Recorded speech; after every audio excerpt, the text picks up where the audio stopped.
আসসালামু আলাইকুম বন্ধুরা, তোমরা সবাই কেমন আছো? আমি প্রতিদিনের মতো আজকেও আবার নতুন আরেকটা ভিডিও নিয়ে হাজির হয়েছি।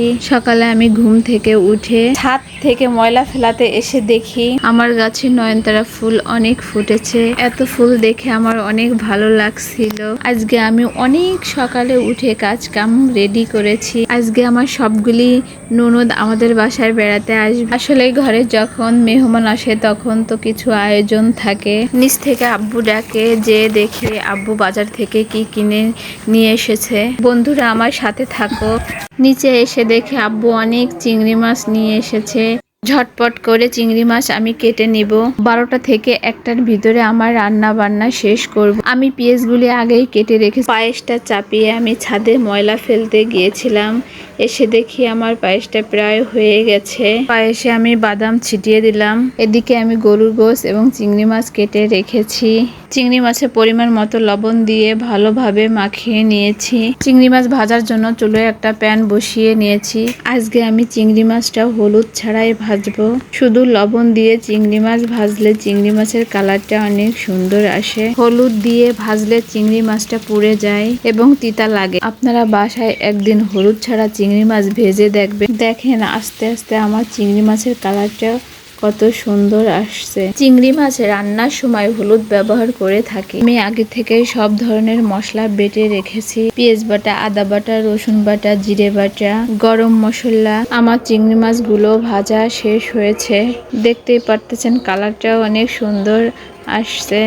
এখন আমি একটা পাত্রে গরুর গোশতটা বসিয়ে দেব। সব থেকে গরুর গোশতটা রান্না করতে বেশি সময় লাগে। আসলে আমাদের এই আয়োজনটা ঈদের দ্বিতীয় দিনের আয়োজন। ঈদের দিন আমাদের বাসায় তেমন মেহমান আসছিল না, কিন্তু ঈদের দ্বিতীয় দিন আমাদের বাসায় সব মেহমান আসছিল। সবাই আমাদের ঘরের মানুষ, তাই এই ছোটোখাটো আয়োজন।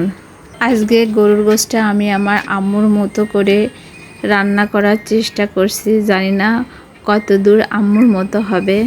এক চুলাতে চিংড়ি মাছ ভুনা করে আর এক চুলাতে গরুর গোশত রান্না বসিয়েছি, যাতে আমি দ্রুত রান্নাটা শেষ করতে পারি।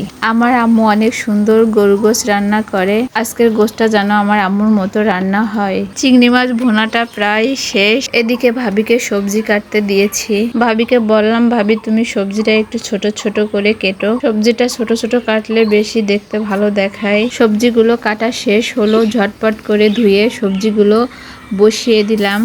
আমাদের বাসায় সব রান্নার মাঝেও একটা রান্না থাকবে, সেটা হলো সবজি। এক চুলাতে ডাউল আর অন্য চুলাতে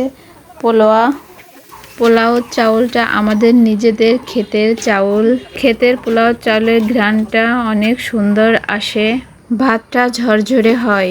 ডাউলটা প্রায় হয়ে আসছে, বাগার দেই। কার কেমন লাগে জানি না, কিন্তু ডাউলের বাগারের ঘ্রাণটা আমার অনেক সুন্দর লাগে। পোলাও চালটা একটু বেশি করে ভেজে নিলে হয় কি ঝরঝরে। আমার চাউলটা ভাজা শেষ হলো। আমি এখন পরিমাণ মতো পানি দিয়ে দিব। নেড়েচেড়ে ঢাকনা দিয়ে ঢেকে রাখবো। এত কিছু রান্না করেছি, তারপরেও রান্না শেষ হয়নি। ওদিকে চুলায়ও রান্না চলে। ভাইয়া এসে বলে, জুই আমি তোমার গরুর গোশতটা একটু ট্রাই করে দেখি কেমন মজা হয়েছে। আমি বলি আচ্ছা ঠিক আছে, খেয়ে দেখেন কেমন হয়েছে। এত কিছু রান্নার পরেও আমার একটা রান্না বাকি রয়েছে, ডিমের কোরমা। আমি ঝটপট করে ডিম সিদ্ধ দিয়ে ডিমের কোরমাটা বসিয়ে দিলাম। মেয়েদের বিয়ের পরে সব থেকে আপন জিনিসটা হলো খুন্তি। খুন্তি যত ঘোরাবেন রান্না তত মজা হবে। আমার একটা শালিক আছে। আমার শালিকটা অন্য শালিকের সঙ্গে খাবার দাবার খায়। রাত হলে নিজের খাঁচায় আসে।